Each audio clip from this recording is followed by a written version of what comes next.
Hello. This is a new guy you haven't met before. Yeah. And it's the perfect movie to bring in this is a good movie. I only invite my friends to good movies. I don't try and make them suffer or anything. Yeah. Like the guy back there. That was absolutely Someone perfect. cranking ass at the mall. Damn. You know. Actually, that was a motorcycle. Whoa. We saw a pretty exquisite movie today. Pretty high quality. High quality. High quality, as in like if you saw it on the Sci-Fi Channel, you'd go, yeah. I mean, the movie title's not really a surprise since they're gonna see it on the title screen, though, aren't they? So, you gotta ruin it. Whoa. A very exquisite movie that will probably get a Criterion release. Most likely. In a different timeline. I'm honestly gonna expect this thing to get like great fucking reviews. Hell. Holy shit. So we saw Meet the Blacks 2, The House Next Door, which, first of all, they didn't even put Meet the Blacks 2 in it. My assumption is they had the idea that it wasn't going to be a Meet the Blacks film. It was just going to be another dumb movie they do with Mike Epps. Mm-hmm. And my idea is let's just keep it the same characters because we're going to be in it, and we'll just put Meet the Blacks 2 so people will know to buy tickets if they remember the first one. Because if you just release The House Next Door, perhaps that won't have any knowledge. No one's going to have no idea what that shit is. Not that Meet the Blacks... title itself is a memorable title that everyone remembers. Because before, you and Gabriel didn't even know what it was this morning. I literally didn't even see the first. Just like 2 hours ago, like 3 hours ago, we were watching the first film halfway at my through, house, and they were like, "We got to see the second one now." Showing in theaters right now. That's what fucking. Day fucking one. So plot of the first one: the purge is happening. They're black in a white rich neighborhood. That's really the plot. People come back for money that he clearly stole because he's black, and they're gonna make black jokes the whole time. Sequel doesn't even matter. I think you could totally watch this on its own and inherit a completely different thing that you wouldn't need to see the first one. Not at all. Second one, it has no correlation to no real correlation other than their characters are still jokes. Other than the same. They repeat a few jokes in the first one that they reference. The characters are the same. Mm-hmm. But besides that, they move in the first one. They're in Beverly Hills, and they have a really nice house. This one, he wrote a book about the event, made more money, lost all the money, they moved back to Atlanta. They're just in Atlanta the whole movie. Mm-hmm. And what do you expect to happen? Their next door neighbor is a pimp - vampire played by Cat fucking Williams. which had the best fucking intro ever. Intro was amazing. What was his character's name? It was like Mamuwade. Dr. Mamuwade. and he was coming down the stairs so dramatically. But the guy in the background just kept going, Dr. Mamuwade! Dr. Mamuwade! Fucking crashing the thing. And when they kept backing up, it was so incredibly shitty that part was actually pretty funny. Are spoilers allowed in this video? Yeah, we did. It's Meet the Blacks. No one gives a fuck. You're right. I guarantee you one person will click on this and be like, oh, I meant to click on the Peter Rabbit review.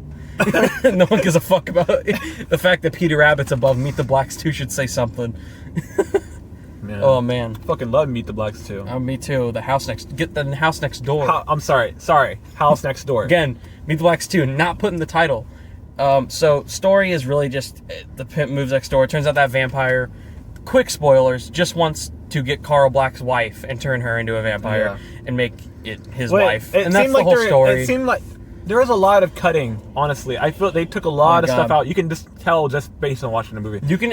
There are sequences where something will happen early in the film. There's a character who I want to talk about because I don't want to explain the whole plot of this movie to make it simple. Yeah. Who gets turned into a vampire. You clearly see him get bit by 2 vampires. And later in the film, he talks to people, but in that scene, he's wearing that same shirt he wears when he gets bit. Yeah. And he's when he gets bit, he's riding a tricycle and leaving, right? And then there's a scene 50 minutes later where he is in that same shirt and he's like, yeah, I think they got your daughter and her boyfriend played by the amazing King Batch. Andrew Batchelor. Honestly, he's not that bad in the performance. He's not bad in any film. If I could rewrite the film, I would keep him in there, honestly. If I could rewrite the film, I would make him the lead. If only King Batch was older, he has more charisma, believe it or not, than Mike Epps. Yeah. Mike Epps' charisma is limited to what the fuck?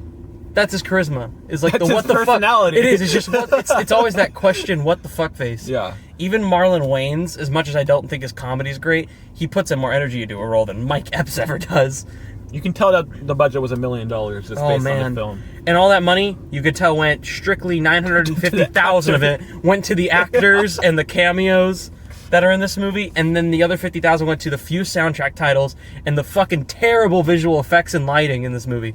If you've seen the Medea movies recently, where the editing is bad and you can tell the cuts are wrong, wait till you see this movie. Because I'm not even an epileptic, and I almost had a fucking seizure watching that shit. Dude, I had to cover. I don't actually get seizures from strobe lights, but I genuinely was concerned about. I watched 10 seconds of it. There's a scene where they go to a house party and there's flashing lights, but clearly the effect they did was that there were red lights shining at the party, moving back and forth, right? Yeah.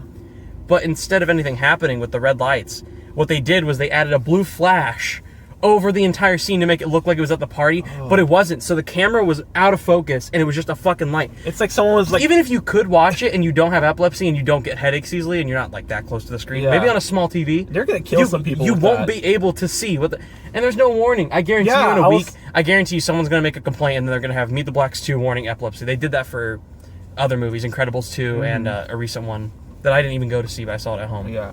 But seriously, that caught me off guard. That was really bad. You look like you were in fucking pain. I was. There is going to be some people, especially in the front. We were really close to the front. Oh yeah. Well, so I wanted center seats, and that was the best we could get center. But it was an okay row. It's just the problem is when you're that close, and not even that close, you'll still have a headache.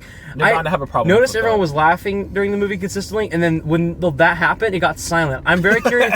I didn't look behind us, but I'm curious if the people behind us went like this. Shit. They just stopped talking because I had a fucking headache. If you have epilepsy, first of all, just a warning: whenever they go into a house, about an hour in the movie, just watch like this for about a minute and a half, and then get back to watching the film. And now let's get into what we actually think about the film, because we really just explained it. Let's get with the good parts first. Good parts. Cat Williams, Andrew Bachelor, and probably Rick Ross are the three. Rick Ross. I genuinely think the only reason was fucking crazy. I think the only reason those parts are funny is because, first of all, there's a ton of editing problems and shit and such terrible dialogue. Yeah. But the fact that it's Rick Ross trying to act for even a minute was so bad. He wasn't in there. It was literally like there for like a minute and a half. And it was fucking terrible. He did so bad. But it just made it funny.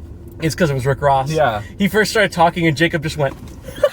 I'm sure the whole audience behind you was just like, that guy is having a fucking. He looks like Rick Ross. I flipped out, man. That was the funniest thing ever. Same for Cat Williams. We both flipped out at Cat Williams first showing up. When he came down. Oh, and then what else? Oh my god! And then Andrew Bachelor like first shows up. He's like a handicapped person because in the first film, not an important plot that you'll remember. Yeah. But he falls off, and you're certain he's dead because he doesn't come back in that film. And then right here, he's just like, "Oh, I'm fine. I just got crippled from that fall." And he has like these crutches that looks like he was supposed to be in South Park or something. And that joke was funny when he first came out. I thought it was Chuck-worthy. Okay, so to describe the film, it's a Nickelodeon movie, like a Nickelodeon channel movie. If you've seen The Boy Who Cried Werewolf, any of the Fred movies, I'd say specifically Fred 2. It's a vampire. It's a Fred 2 with movie. connection plots to that film. If you've seen those movies, it's that, but R-rated and black. Because none of the humor is certainly white humor. Yeah. Not that there is such a thing as white humor. There is such a thing, not to be mean, as black humor, though. Yeah. Which you can tell because the idea of it is making fun of either A, black people themselves, B, white people, C, Mexicans, or presidents. That's all the humor in this movie. Yeah. If you can name one other joke that wasn't about a race or about a president, then you didn't watch the same movie we did. That's the film. And that's the film with this really fucking messy, terrible vampire story over it. That even I did chuckle. I think I laughed 3 times genuinely, and then about 20 times just because it was so bad. Out of how bad it was. I think I was laughing at the movie for how bad it was. Yeah. It's laughable because it's poorly made in general. It came out really badly. It's like they had an idea, but they tried it, but it wasn't in their budget, I guess. There's a scene when the character of Wookiee shows up. Who's Wookiee again? Who's Wookiee again? Yeah, Wookiee. I'm sorry. I was thinking Wesley Snipes, dude. Yeah, I'm sorry. No. Yeah, he shows up and he's talking, and there's a cut midway through his talk where it clearly is him talking. He continues his line, but the jump cut is like so in your face. It's almost like this. You see that cut? You got that? That's what it felt like. It was like a shitty fucking jump cut. It was so... it was that noticeable, though. You can't tell me that the whole audience wasn't laughing and then just stopped because they were like, that was weird. Because this... Oh, my God. Cinematography-wise, we said the first one was bad. Just as bad. God. This is clearly the same cinematographer. Honestly, I would say the cinematography in this one was much worse than the first one. Especially that fight. First one, I'll give it credit. Most of it was still shots a lot of the time. Mm-hmm. And then even when it wasn't, it was shaky cam. There was a 3-minute fight scene where if you can tell me a single thing that happened, I will pay you money to break down that scene. That scene is a headache to watch. And one in that scene is King Batch at one point. I couldn't understand anything that was going on in the fight. King Batch was in that scene at one point. Yeah. I could not tell if he died or if he ran away because he was in that fight. And then I see him get pushed back at one point, but nothing happened with him, and then it's just not shown. Mm-hmm. Oh, my God. And let's just talk about the sexual assault, the rape, the incest, almost, type jokes. There's a lot of weird jokes. There's a lot of shady jokes. They hinted them in the first film, and this one they just go for it. There's like the main character's wife, Carl Black's wife, is like tied down. She's becoming a vampire. It's like fucking in your face, obvious. You know what's happening. Mm-hmm. And the character of Wookiee just shows up. And he's like, man, she's hot. And he starts groping her, like, passed out body. And while he's, like, crying over his wife to get up, the guy's just, like, licking his feet, like... You can hear it. The sound effects in the film is just makes it worse. The tongue sound effects, there's, like, 20 of them. They use it... No, I realize. They have... King Batch, when he was doing it, they clearly added it in. There's a scene where Cat Williams is in it. It's a dream sequence where he's eating out. But you can tell it's like it happened in real life or something like that. Oh, yeah, you could tell, like, someone was in the mic and they dubbed it over, like... But they use the same sound effect for every time as well. Oh, it's so bad. It's the same sound effect. But you just hear that... And they use it so much. And the visual effects, man. If you, like, Tardy Terror has extremely improved visual effects compared to this movie. Extremely. This makes Tardy Terror look like a masterpiece. Masterpiece in Same for the first one. Now, in terms of entertainment level... This audience was clearly entertained, which it makes sense. If you're a big audience... you can tell they go for a certain group. And that group was here. Mm-hmm. It's the 10 p.m. people who've had... I saw people come in with drinks. I saw people come in because they serve alcohol here. Mm-hmm. It's the 10 p.m. 20 to 35-year-old black couples who are together, who've drinking a lot and want to come at 10 p.m. to watch a movie. I'm not saying that because it's my guess. I'm saying that because I saw it. I'm saying that because I know. and the two kids that the parents are like, fuck, we have to bring this fucking retard. Because there's two kids in this audience, and we could hear they were kid voices. And they were laughing. The 2 times I heard them laugh were at the fart joke, and at the joke where the vampire, I think it was when the vampire was like, calling him racist. He goes, you can't discriminate against me. That's black on black crime. And I heard the kid go, ha ha. That's the stupidest shit ever. I'm like, clearly, the 2 obvious jokes the kid could even understand. But, it's as if they know that they're not looking for an audience that's really like into, movies like that. They're just looking for some simple comedic fun, Oh yeah, it's the laziest of humor. It's really lazy, honestly. It's super cheap. And at the very ending, they do hint at a third one. Now, this movie's so cheap that it could make money, like $5 million, and they would already afford the new one if they could make a third one. The thing that I don't think there will be a third one is that this movie, and I knew this was going into production a long-ass time ago. I forgot about it till like 2019, and then they were hinting at, there was a footage of Cat Williams being like, yeah, we finished filming a while ago. We were done on set. Here's a clip of us on set, and it was just them talking. Mike Epps and him, like, on set. And then in 2020, they were hinting that it might come out, because I remember there was a poster that just said Meet the Blacks 2, and it had a bat on it. That was it. And then this year, they dropped a trailer about a month ago. It was May 11th. They dropped the trailer, because I saw it on Cat Williams' story before we went to go see it. And the movie just comes out. So, first of all, shitty marketing, because... Horrible. This movie, the only reason it's going to, again, make money is because people looked up movie showtimes, saw Meet the Blacks 2, and were like, oh, I remember that first one from, like, 5 or 6 years ago. Let's go see it at 10 p.m. The problem... I see what the problem is, though. The thing is, they spent so much money on getting these high-budget actors... Yeah, comedian actors. Yeah, they couldn't do anything else with the marketing. If your budget's $1 million, at least be smart with your money. Don't get these high fucking comedic C-list actors. C-list. They're not even that high. They're like but you know what I mean? middle. Like well known. They're well known comedic actors. You know Cat Williams and Mike Epps and Andrew Bachelor. You know that you're gonna have to pay hella money for those, and then you want to spend like what $20,000 on like marketing. And then the visual effects like 10,000. Seriously, I mean, I get why they do much better. I get why they do it because it's easy to make money back. This movie with no marketing can make money back. I guarantee after 5 weeks, and then when this hits video on demand and Blu-rays and stuff, this will have made about $5 million. Do I think it'll get the sequel? No, because this sequel was supposed to come out in 2018. Yeah. Only like or 2017 maybe, like only a year or two after the first one. I didn't know this movie came existed. out. This came out 6 years after it. So the fact that it took them 6 years to get the full movie out, in my opinion, means the studio didn't want to release it and they just went, edit this shit together and fucking distribute it and put it in theaters. We'll make our money back quick and we're not going to make another. This has to be but one of they the hint worst at editing another. I've ever seen. Oh my god, the editing. We've already talked about it enough. It's just choppy. It's sad.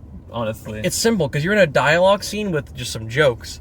You could perform those jokes and still not make it go back and forth as much as it is and jump cut. Again, as I mentioned, the shot on Wookiee is a shot on him and it jump cuts on the same shot on him. It's not like it cuts to other people. You know what I mean? Yeah. But it is the same shot of him going to other people. So I don't fucking know. So simple as that. The editing, cinematography, everything about it, even the writing and jokes are terrible. But as a film, the humor you can have some fun if you're like probably one drunk or with a bunch of friends. I think if you had like 20 friends you went out and you were like, let's just go watch a dumb movie, assuming you have the theater to yourself or you rent it at home, it could be fun. As a film, it's unbearable almost. The last 40 minutes I kind of absolutely hated. There was a point in the movie where I was like, this is better than the first and I don't hate it. But I think it's bad. But by the last 40 minutes I hated it. I don't know about you. No, yeah, I think I agree with that. It's just, it seemed like they're really entering that deadline mark, and they're like, oh shit, we gotta get this finished. Let's just do this shit. Let's just throw this shit together. Yeah, I'm guessing that was in production, because editing. It seemed like the editors didn't know what to do. It feels like, well, we can try and make a story out of what you gave us, because you only shot this in.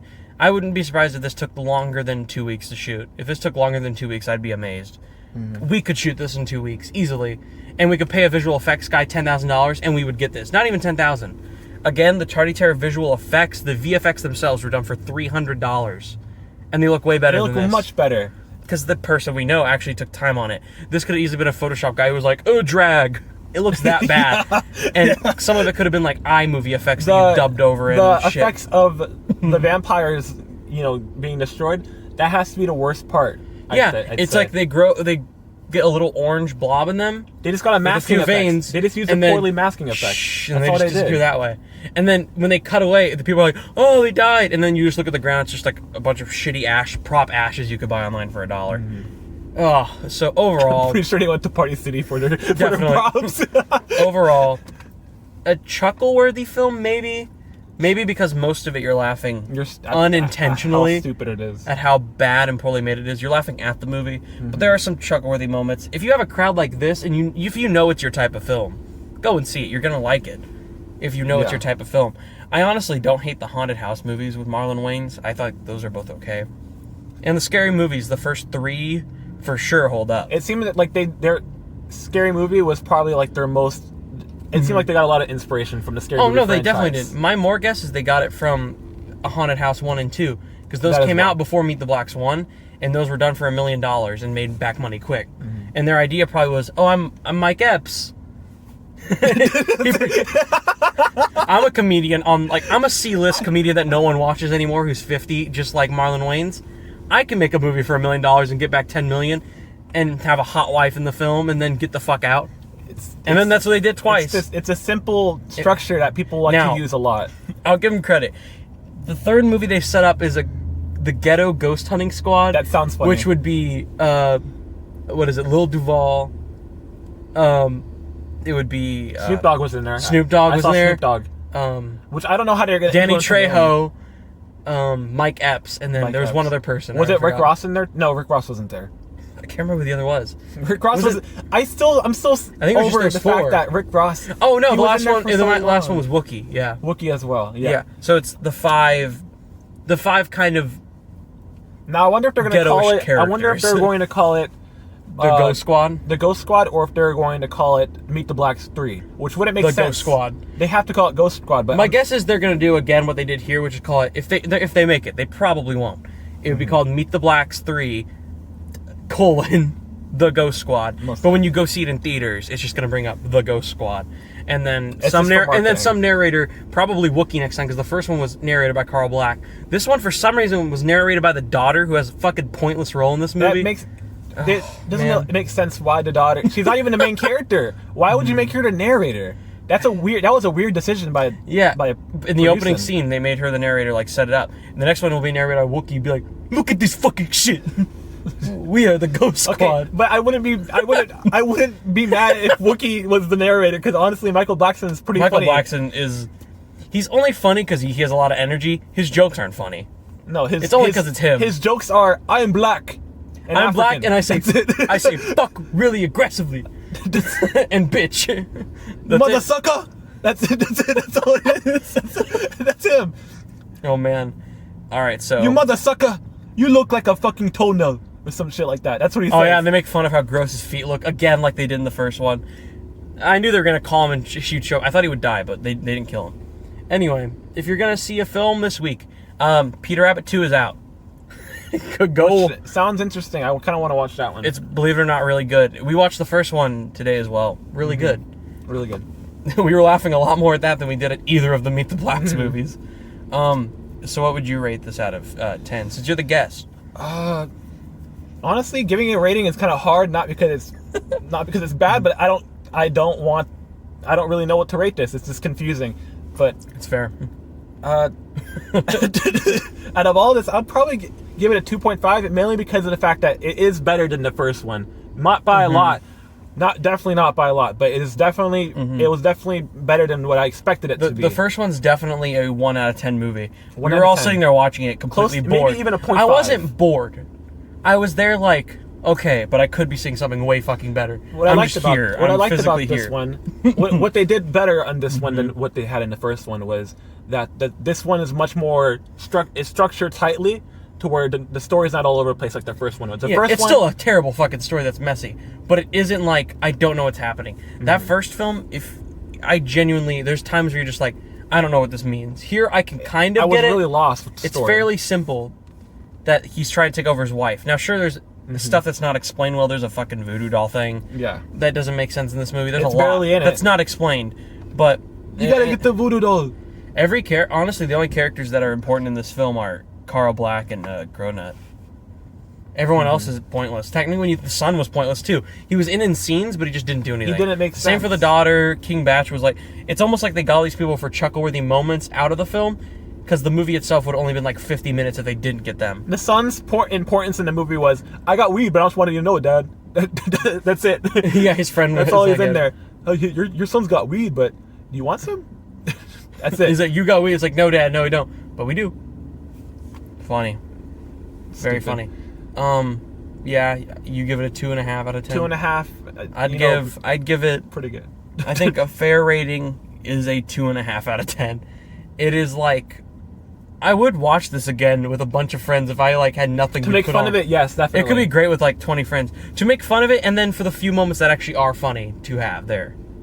But it's not like a great film. I'm not gonna buy this. I would maybe buy a Blu-ray if it were $1 at Dollar Tree. I'd be like, this could be a fun rewatch one time in my life. I would call this rewatchable. Not like the first one. The first one, I would watch it once and never watch it again. Dude, I've still never finished that film. We didn't even finish it. Like, there's 20 minutes left. I can take a guess what happens pretty simply based on where this leads to. But the second one, I would say it's rewatchable.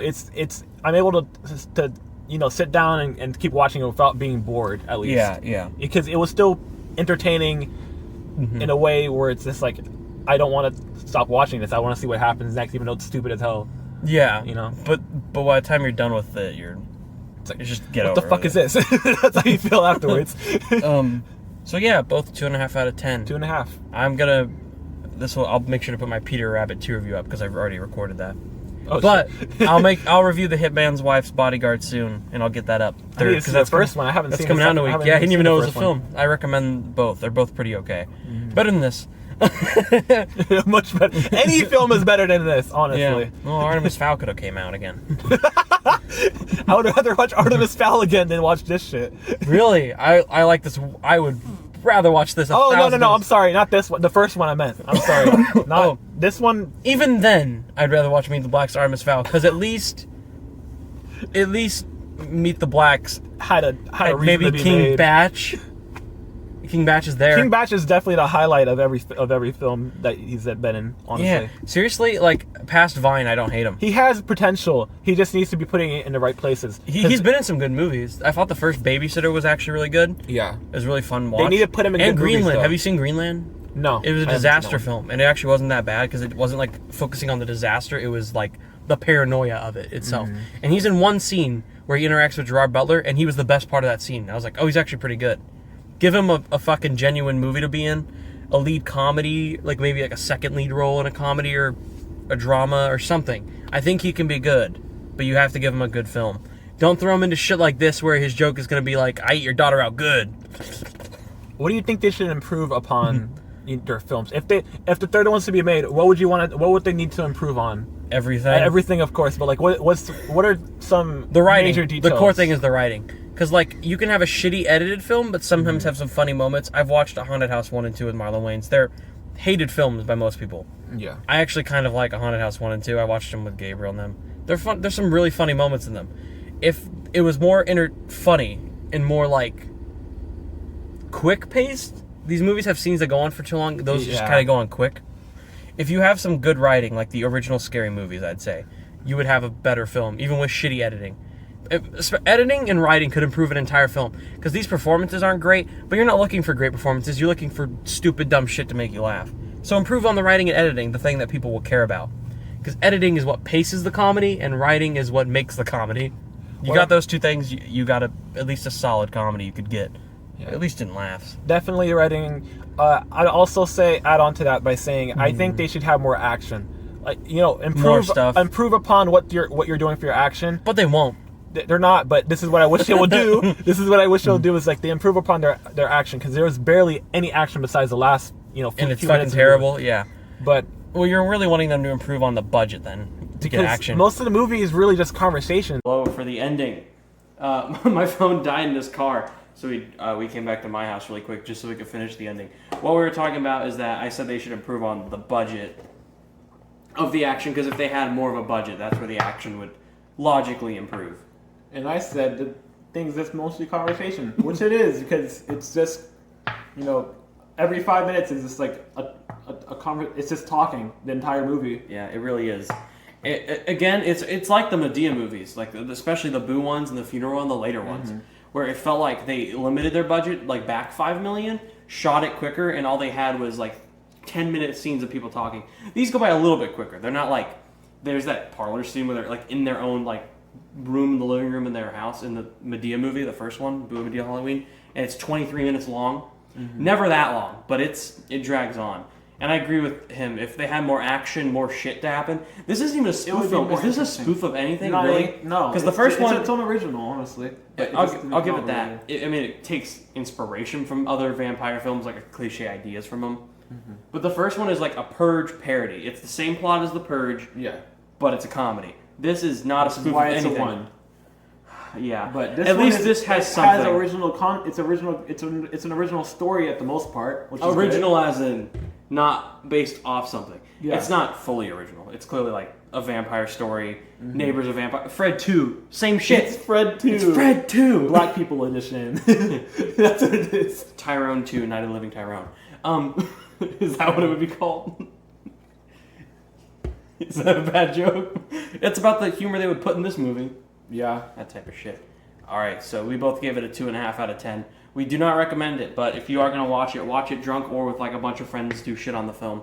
Get it for $1 rental. I bet it will be at Redbox. Watch it high. This will be the funniest shit ever.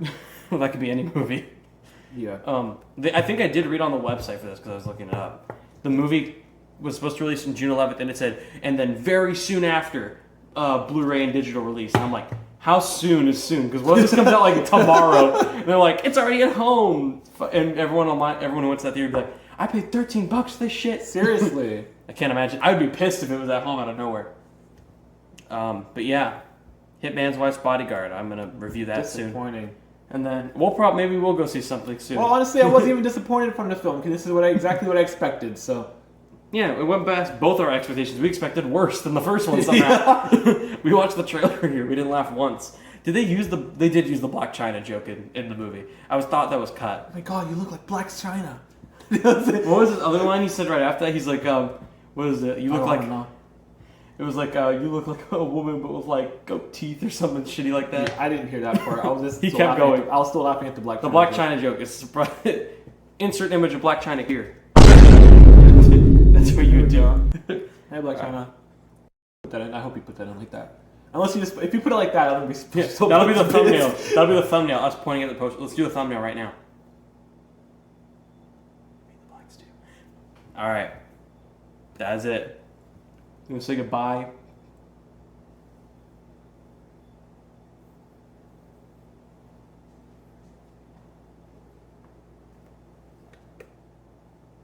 I am no monster. Allow me. This is for your education. No! The black man has yet again said no to education. Freaks come out.